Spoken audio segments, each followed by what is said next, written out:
getting ready to grow. I'm currently working on a farm report, on a research report. Some of the fun things that I've learned I want to just touch on. And cactus are by no means a primitive food. Thousands of years of cultivation history and hundreds of years outside of the Americas where they're indigenous to, since colonialization, cactus have been bred out in almost every continent except for Antarctica. Reason why is all the way over here. This is one reason why this is actually, it looks like bird scat. It's actually mealy bugs, which when crushed, they produce red dye that is used in all kinds of applications. Was recently, up until a few years ago, was used as red dye in Starbucks drinks. So during the vegan movement, that was discontinued. Now, if you do find yourself buying cactus fruit from the supermarket, you're likely to find fruit from this variety. It is early in the season. We won't have fruit until September. So probably make a follow-up video come that time. Now, part of the reason why I'm handling these without a gloves is because I'm not very smart and I do have some tweezers available. This is the most common variety grown for cultivation purposes, Ficus indicus. If you go to the supermarket, again, likely the fruit that you're going to be purchasing. It has hundreds of varietals now, again, hundreds of years of breeding just this specific variety.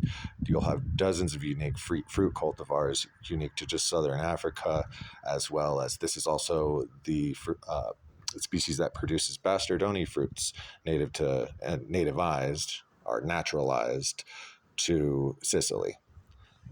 If you are making fruit or any fermented, you're going to be likely here, if you're in Doña County or you're in southern New Mexico, this is either Engelmanni or Elisana, known as West Texas spinely prickly pear, and it is closely related. Its variation is the cow's tongue. I don't have here, but one major difference between these two, and we'll see that when it comes harvest season, is that the fruit produce substantially larger fruit in Ficus indicus, as well as fewer seeds.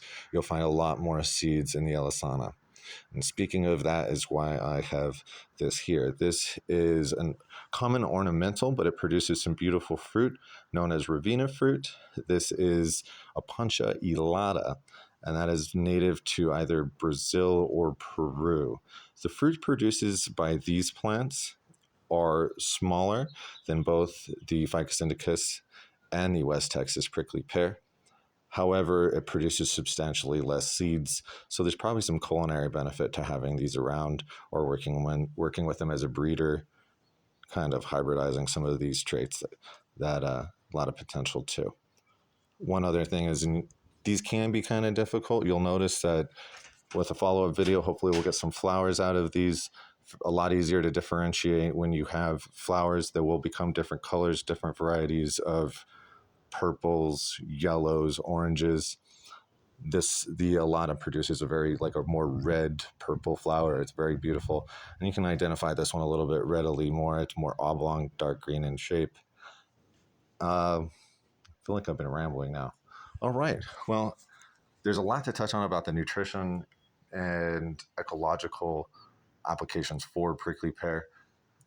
Kind of some reasons why, whenever you do choose, if you are thinking about growing them, harvesting, foraging, just some of the other details. And when I do a follow-up, if you follow me up on Instagram or any other thing, they're covered.